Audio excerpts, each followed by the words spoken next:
Իմաստուն առակ օձի եւ սղոցի մասին։ Երբ մենք բուրն ենք արձագանքում չարությանը կամ նրանց, ովքեր մեզ ցավեցրել են, առաջին հերթին մենք ինքներս մեզ ենք վնասում։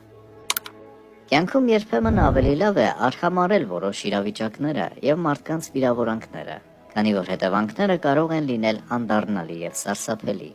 Մինչ օձը սողալով գնում էր դեպի իր անկյունը,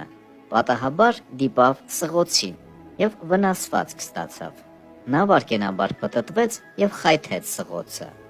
Բարկացած խայթելով շատ ուժեղ վնասեց բերանը։ Չհասկանալով, թե ինչ է կատարվում եւ կարծելով, որ սղոցն իր վրա է հարձակվել, նա որոշեց ոլորվել սղոցի շուրջը, որպեսզի խեղդի մարմնով, գործադրելով ամբողջ ուժը։ Ցավոք, օձը սպանվեց սղոցի կողմից։ Առակի խրատը, երբ մենք բուրն ենք արձագանքում չարությանը կամ նրանց, ովքեր մեզ ցավեցրել են, առաջին հերթին ինքներս մեզ ենք վնասում։ Կյանքում երբեմն ավելի լավ է արհամարել որոշ իրավիճակները եւ մարդկանց վիրավորանքները, քանի որ հետևանքները կարող են լինել անդառնալի եւ սարսափելի։